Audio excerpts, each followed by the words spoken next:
안녕하세요 여러분. 오늘은 출애굽기 네 번째 시간입니다.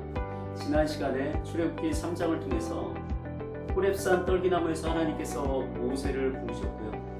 근데 이제 모세가 자신이 정말로 적합한 자인지 하나님 앞에 배우게 되고요. 하나님은 그에게 답변을 주시면서 상세하게 그 앞으로 있을 일에 대해서 그 청사진을 전체적으로 보여주시죠.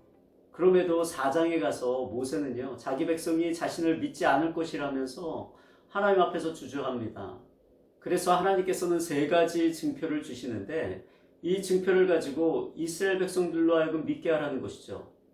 또한 21절에 가면은요, 바로 앞에서도 이 모든 증표를 행하라고 말씀하십니다. 여러분, 첫 번째 증표는 무엇이었습니까? 첫 번째 증표는요, 그 모세가 가지고 있는 지팡이를 뱀으로 만드는 기적이었습니다. 여호와께서 그에게 이르시되 내 손에 있는 것이 무엇이냐?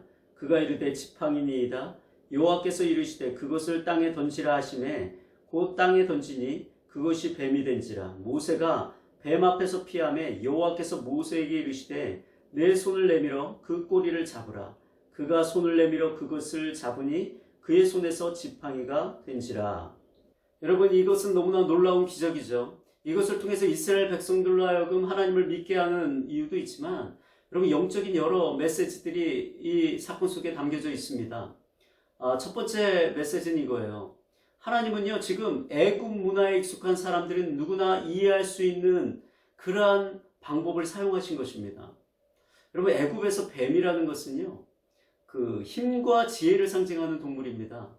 특별히 왕권에 관련돼서 사용되는 짐승입니다. 그래서 그 바로 왕관 앞에는요, 코브라가 고개를 치켜든 그러한 모습을 장식해 놓았죠. 애굽의 수호 여신인 부토신의 상징적인 동물이기도 합니다. 때때로 애굽의 왕들은요, 뱀의 형상을 지닌 그러한 모습으로요, 자신의 왕의 홀을 만들기도 했거든요. 지금 하나님은요, 마치 이러한 상황에 대항하여서 만왕의 왕이 되신 하나님의 홀처럼 지금 모세의 지팡이를 하나님은 사용하고 계시는 것입니다. 우리가 이렇게 충분히 생각할 수 있는 이유는요, 출애굽기 7장 1절에도요, 하나님께서 모세를 바로의 신이 되게 하셨다고 말씀하시거든요. 이 말뜻을 우리가 좀 더 이해한다면 지금 하나님은요, 모세를 그냥 보내신 것이 아니라 왕 대신 자신을 대변할 수 있는 사신으로서 지금 바로 왕 앞에 이 모세를 보낸 것입니다.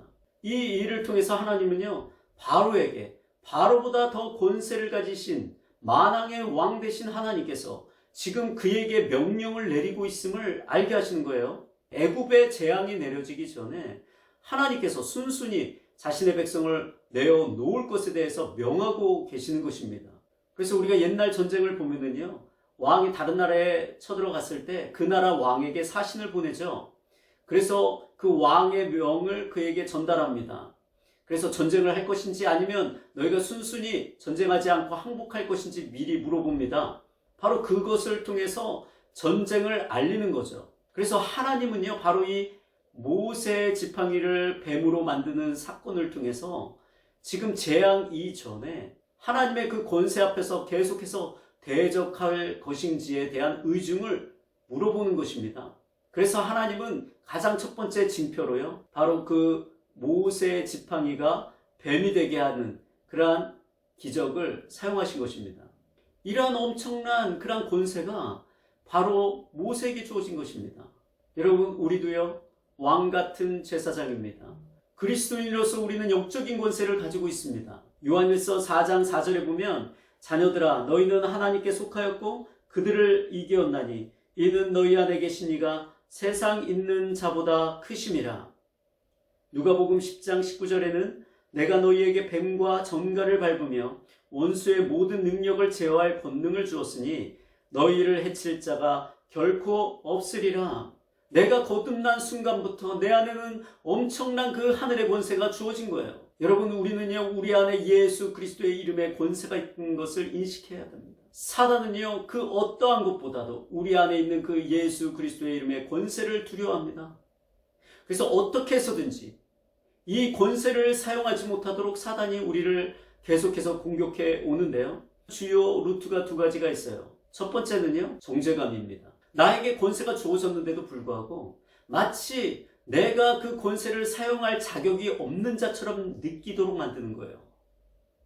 그래서 하나님의 권세를 믿음으로 담대하게 선포하거나 그것으로 사단을 대적하지 못하게 만드는 방법을 사단이 잘 사용합니다. 정죄감이 있을 때 여러분 우리는 무기력해질 수밖에 없습니다.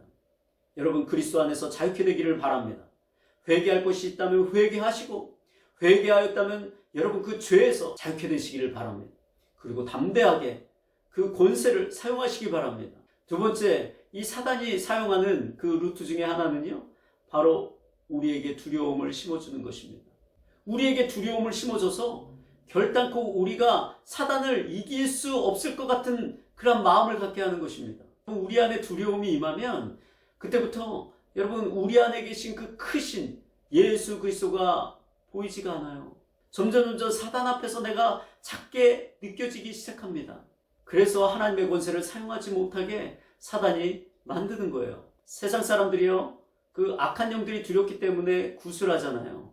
구술하면서 귀신들을 달래주면 집에서 떠나고 몸에서 떠난다고 믿기 때문에 그래요. 내일이면 이제 할로윈 데이거든요. 이 미국이나 캐나다나 유럽에서 이 할로윈 데이를 합니다. 아이들이요 다 귀신 복장을 하고요 찾아갑니다. 집집마다 찾아갑니다.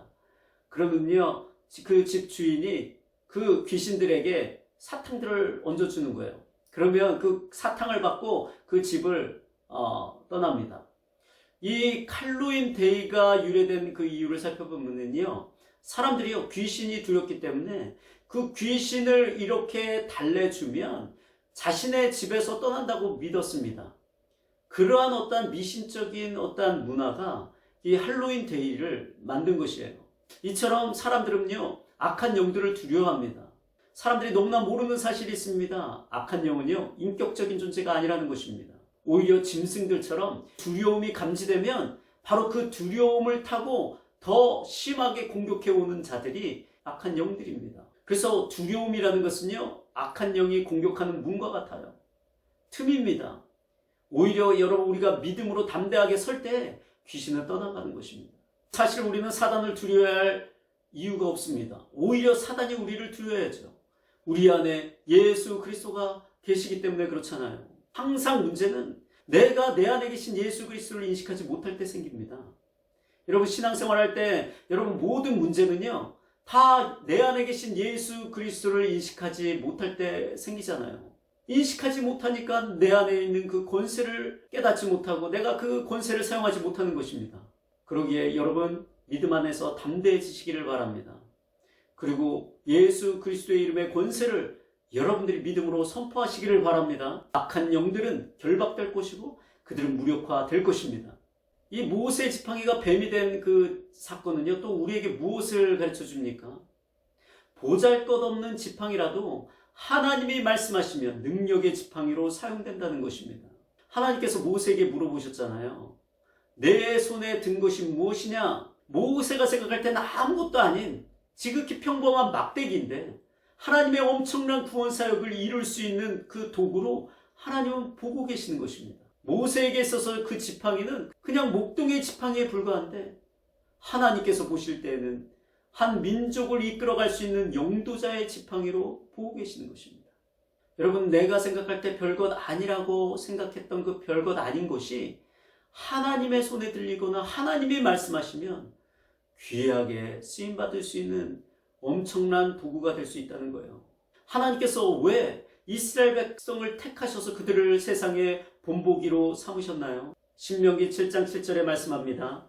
여호와께서 너희를 기뻐하시고 너희를 택하심은 너희가 다른 민족보다 수요가 많기 때문이 아니니라. 너희는 오히려 모든 민족 중에 가장 적으니라. 하나님은요 이스라엘 백성들을 택하신 이유가요 그들이 크고 강하기 때문이 아니라 그들이 작고 약하기 때문이라고 말씀하시는 거예요.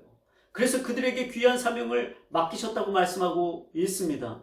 고린도전서 1장 26절에서 27절에 또 말씀하시죠. 형제들아 너희를 부르심을 보라. 육체를 따라 지혜로운 자가 많지 아니하며 능한 자가 많지 아니하며 문벌 좋은 자가 많지 아니하도다. 그러나 하나님께서 세상에 미련한 것들을 택하사 지혜 있는 자들을 부끄럽게 하려 하시고 세상에 약한 것들을 택하사 강한 것들을 부끄럽게 하려 하시며 하나님께서 세상에 천한 것들과 멸시받는 것들과 없는 것들을 택하사 있는 것들을 패하려 하시나니 이는 아무 육체도 하나님 앞에서 자랑하지 못하게 하려 하심이라. 하나님께서 나를 사용하고자 하실 때 내가 강할 때 사용하지 않습니다. 내가 약할 때 나를 강하게 하시고요. 내가 연약할 때 나를 세우셔서, 내가 부족할 때 나를 일으키셔서 영광을 받으시는 분이십니다. 왜냐하면 우리가 쉽게 교만한 자가 될 수 있는 존재이기 때문에 그래요. 마치 내가 한 것처럼, 마치 내가 영광을 받아야 하는 것처럼 착각하기 쉬운 존재이기 때문에 그래요. 그래서 하나님은 우리가 연약할 때 사용하기를 즐겨하십니다. 세 번째 영적인 메시지는 어떠한 것이 있을까요? 하나님은요, 모세의 지팡이를 뱀으로 만드는 사건을 통해서 지금 중요한 어떠한 일을 하고 계시는 것입니다. 모세의 지팡이를 통해서 예수 그리스도의 십자가를 예표하고 있는 거예요. 하나님은 이 모세의 지팡이를 통해서 이스라엘 백성들을 구원하는 일에 사용하셨잖아요. 모세가 그 지팡이를 들고 나일강을 치니까 나일강이 피로 변화했습니다. 그 지팡이로 흙을 쳤더니 그 티끌들이 이로 바뀌었어요. 모세가 그 지팡이를 하늘을 향하였더니 하늘에서 뇌성과 우박이 떨어지기 시작합니다. 그 지팡이로 홍해를 향하였더니 여러분, 그 홍해가 갈라지는 기적이 일어났습니다. 이스라엘 백성을 구원하는데 하나님은 계속해서 이 지팡이를 사용하시는 거예요. 하나님은요, 나를 살리시기 위하여 십자가를 사용하셨습니다. 그 예수 그리스도의 십자가가 나를 살린 거예요. 나무와 뱀을 생각하면 떠오르는 사건 없습니까? 바로 광야에서 있었던 노뱀 사건이죠. 나무와 뱀에 대해서 이야기합니다. 여러분, 나무는 십자가고 그 뱀은 무엇을 상징합니까? 그 십자가에 달리신 예수 그리스도를 상징하잖아요. 우리를 위하여 대신 저주가 되어주신, 그래서 우리를 위하여 그 심판을 대신 받아주신 예수 그리스도를 상징합니다. 요한복음 3장 14절에 모세가 광야에서 뱀을 든 것 같이 인자도 들려야 하리니, 모세는요, 뱀의 꼬리를 잡아야만 했습니다. 그리고 그 뱀을 드는 순간 그것은 지팡이로 바뀌었어요. 예수님은요, 우리의 죄를 갚으시기 위해서 그 십자가에 들려져야만 했습니다. 여러분, 이처럼요, 하나님은요, 나무와 관련돼서 종종 십자가를 예표한 일이요 많이 있었습니다. 하나님께서 마라의 쓴물을 단물로 치유하실 때에도 어떤 나무를 지목하여 그 나무를 던지게 하십니다. 왜 나무를 던지게 하셨을까요? 그것도 십자가를 의미하는 거 아닙니까? 여러분, 성막도 마찬가지예요. 성막에 쓰였던 그 나무들을 보세요. 전부 다 여러분 조각목들이었습니다. 예수님께서 십자가에 달리실 때 그 사용됐던 나무가 시띠나무인데 바로 그 시띠나무가 조각목입니다. 바로 십자가를 상징하는 그 나무를 성막에 사용하게 하신 거예요. 여러분, 하나님은 곳곳에 십자가를 상징하는 그런 나무들을 사용하게 하셨어요. 그래서 십자가를 계속해서 표현하기를 원하셨습니다. 앞으로 예수님께서 십자가를 달리실 것에 대한 그런 메시지를 성경 곳곳에 심어 놓으셨어요.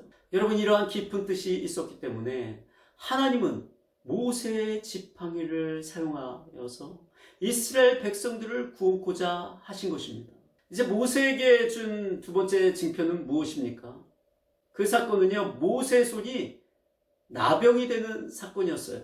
출애굽기 4장 6절에서 7절, 여호와께서 또 그에게 이르시되 내 손을 품에 넣으라 하시매 그가 손을 품에 넣었다가 내어보니 그의 손에 나병이 생겨 눈같이 된지라. 이르시되 내 손을 다시 품에 넣으라 하시매 그가 다시 손을 품에 넣었다가 내어보니 그의 손이 본래의 살로 되돌아왔더라. 하나님이 모세에게 보여주신 첫 번째 징표는 세상의 어떠한 권세도 이길 수 없는 하나님의 그 권세와 그 능력을 보여주시는 징표라면, 이 두 번째 징표는요, 치유와 회복을 알리는 징표였습니다. 나병이라는 치유할 수 없는 질병도 치유하실 수 있는 그 하나님께서 이스라엘 백성들이 오랫동안 고난을 겪으면서 마음에 갖게 된 상처와 삶의 아픔들을 치유하실 거라는 그런 상징적인 의미의 그런 사건인 거죠. 그리고 또한 여러분, 모세의 그 나병이 된 그 손은요, 이스라엘 백성들의 영적인 상태를 말해주는 것이기도 합니다. 이스라엘 백성들이 오랫동안 애굽 생활을 하면서 세속 문화와 우상 문화에 물들어 있었거든요. 누구도 고침받을 수 없을 것 같은 그런 영적인 질병이 걸려있는 그 이스라엘 백성들을 하나님께서 고치시겠다고 말씀하시는 거예요. 여러분, 나병이요, 성경에서 무엇으로 주로 쓰입니까? 죄에 관련돼서 쓰입니다. 왜냐하면요, 이 나병이라는 그 질병의 특징이요, 이 죄의 특징과 너무나 유사하거든요. 여러분, 나병 걸린 사람 어떻습니까? 살이 썩어가도 자신이 그 통증을 느끼지 못합니다. 그리고 전염력도 강합니다. 여러분, 죄도 마찬가지잖아요. 죄도요, 우리의 마음을 둔하게 하고 어둡게 해서요, 우리로 하여금 더 영적으로 무감각하게 만들죠. 그리고 죄는 전염력이 강해서요, 많은 사람들에게 죄를 여러분 전파시켜요. 그래서 성경은요, 죄에 대해서 이야기할 때 나병과 연관되어서 말할 때가 있습니다. 특별히 레위기서를 보면은요, 정결법을 이야기하면서 가장 첫 번째로 나오는 그 질병, 정결케 하는 의식 가운데 나오는 그 첫 번째 질병이 무엇입니까? 그게 나병이거든요. 죄의 어떤 상징적인 의미를 가지고 있는 여러분 나병을 거기 그 말씀 가운데서 사용하는 거예요.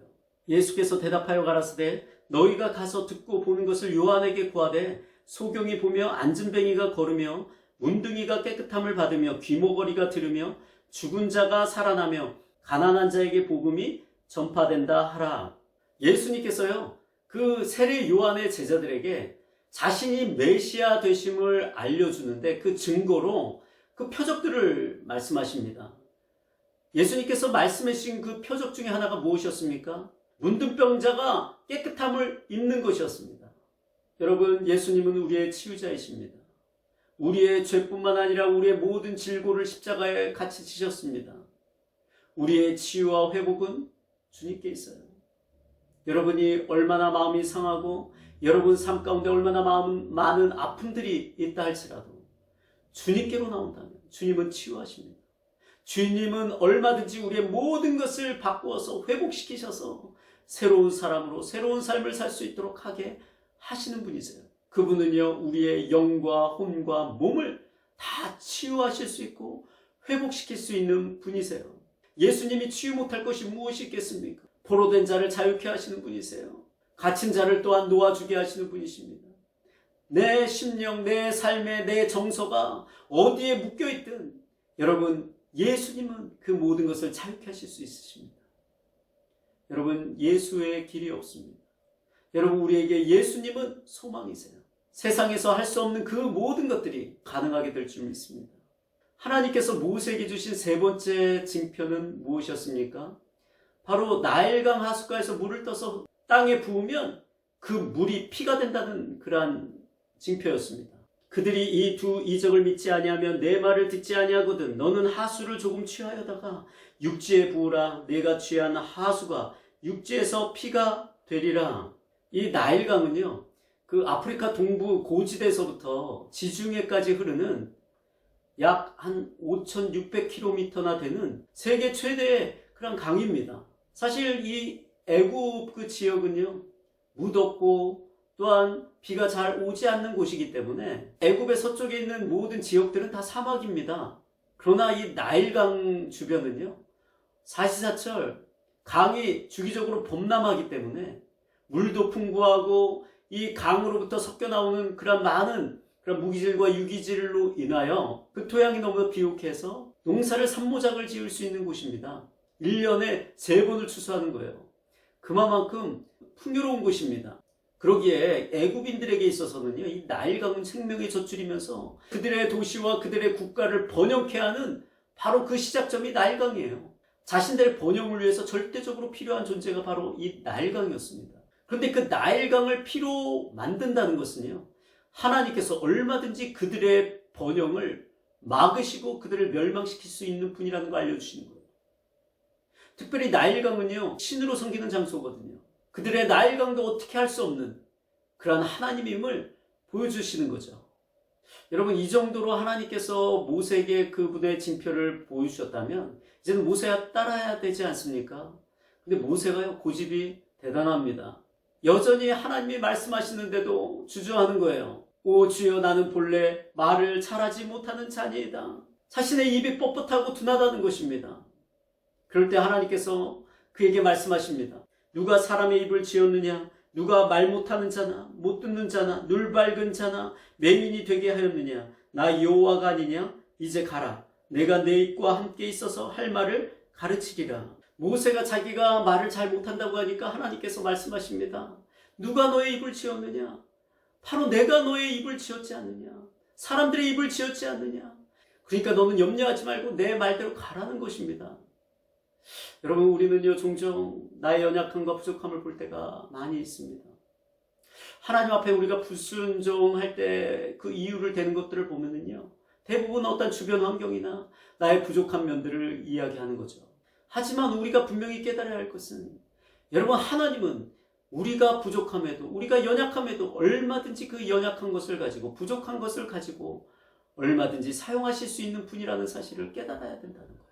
또 한 가지 우리가 알아야 할 사실이 있는데, 그것은 내가 할 수 있는 것을 하나님이 주시는 것이 아니라 그분이 사명을 주실 땐 내가 할 수 없는 것을 주신다는 거예요.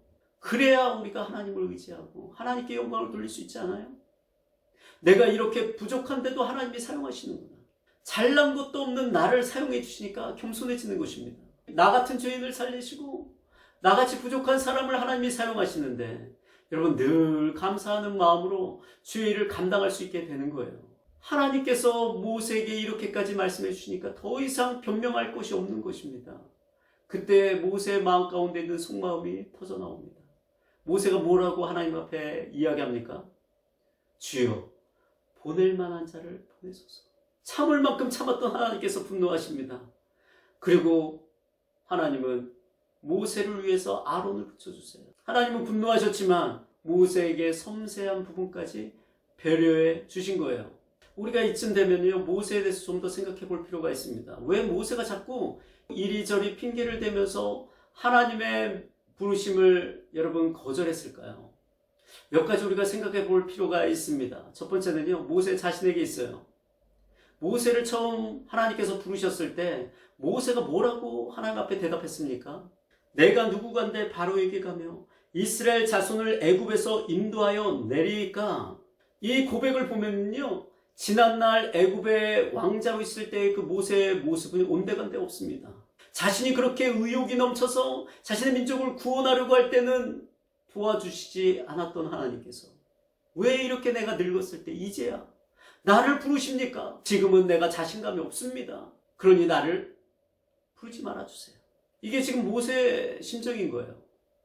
자신이 없는 것입니다. 두 번째 이유는요, 모세가 도망 나왔을 때 무엇이 무서워 도망 나왔습니까? 바로가 자신을 죽일 것 같은 그것 때문에 도망 나온 거예요. 그런데 자신을 죽이려고 했던 그 바로에게 다시 찾아가야 되잖아요. 얼마나 두렵겠습니까?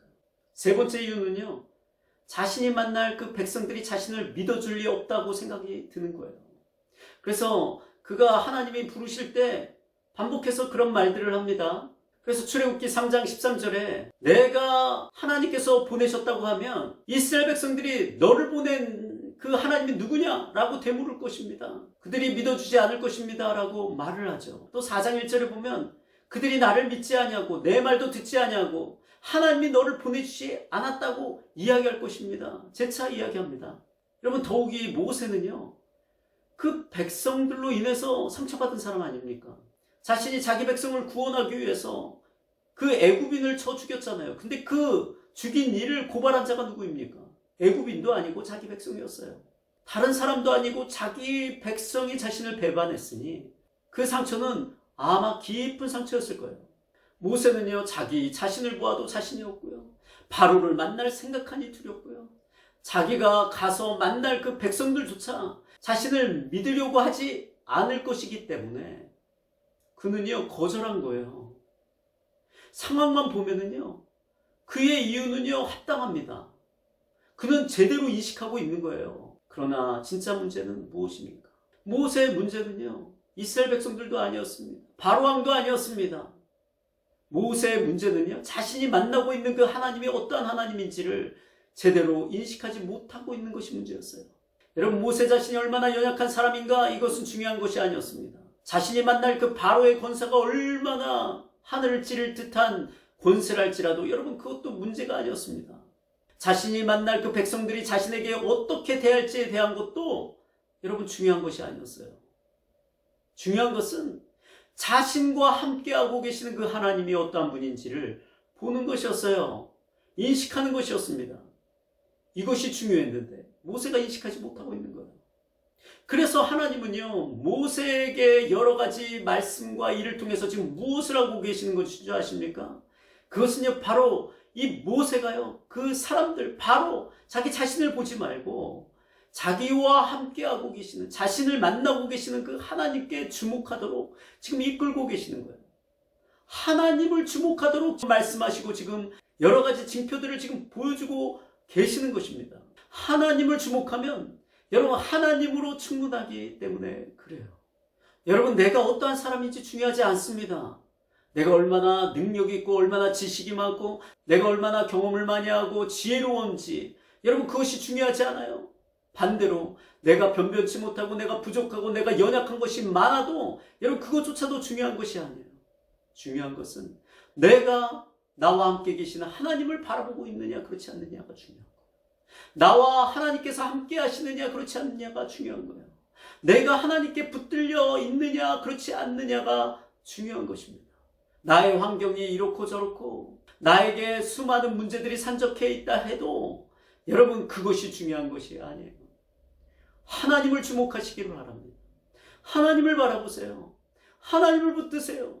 하나님이 나에게 무슨 말씀을 하시는지 그 말씀을 들으세요. 하나님은요, 말씀을 통해서 사건들을 통해서 계속해서 모세를요, 하나님을 주목하도록 만드신 것처럼 지금 우리에게도 하나님의 말씀과 사건을 통해서 계속해서 하시는 일은 하나님을 주목하게 하는 일이에요. 너는 다른 것 보지 말고 나만 봐. 너는 다른 것을 신뢰하지 말고 나를 신뢰해.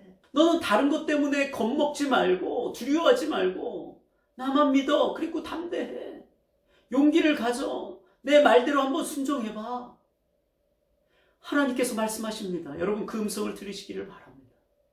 모세는요 결국 하나님의 부르심에 순종합니다. 모세가요 자신의 아내와 아들들을 나귀에 태우고 애굽으로 가는데 성경은요 모세가 하나님의 지팡이를 손에 잡았더라 라고 말씀하세요. 모세는요 왕의 왕 대신 그 하나님의 명을 받아 사신이 되어서 애굽을 향하여 그 거룩한 사명을 위한 여정을 떠나게 됩니다. 여러분 나의 부르심은 무엇입니까? 나는 그 부르심 앞에서 어떠한 자세와 태도를 가지고 있습니까? 하나님께서 나에게 원하시는 것은 복잡한 것이 아니에요. 단순합니다. 간단합니다. 그것은 하나님을 주목하는 거예요. 하나님만을 바라보며 떠나는 것입니다. 베드로가요 예수님을 바라보고 있을 때는 무리를 걸을 수 있었지만 그가 예수님을 주목하지 못할 때는 바다 환경을 보고 있을 때는 물에 빠질 수밖에 없었어요. 당연히 여러분 베드로는요 예수 그리스도를 주목하지 않으면 빠질 수밖에 없는 환경이 있었던 것입니다.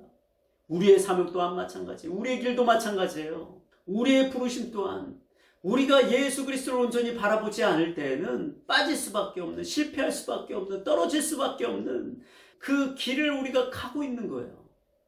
그러나 단순히 우리가 주님을 주목하고 있으면, 그분을 바라보고 있으면 쉽게 그 길을 걸어갈 수 있도록 하시는 바로 그 길입니다. 우리가 하나님을 주목하고 있으면 하나님은 그 길을 내어주세요. 길이 없는 곳에서도 길을 내어주십니다. 보호받을 수 없는 장소에서도 보호해 주세요. 말씀을 주실 것입니다. 날마다 우리에게 필요한 영의 양식, 말씀의 양식을 주실 거예요. 여러분 양이요 시야가 넓어야만 여러분 잘 살 수 있는 것이 아닙니다. 목자가 있어야 돼요. 목자를 따를 수만 있으면 시야가 좁은 것은 문제가 되지 않는 거예요. 우리는 다 양과 같은 존재예요. 우리는 어차피 우리의 시야는 좁습니다. 주님을 주목하세요. 나의 목자의 음성을 들으시기를 바랍니다. 그리고 그분을 따르세요.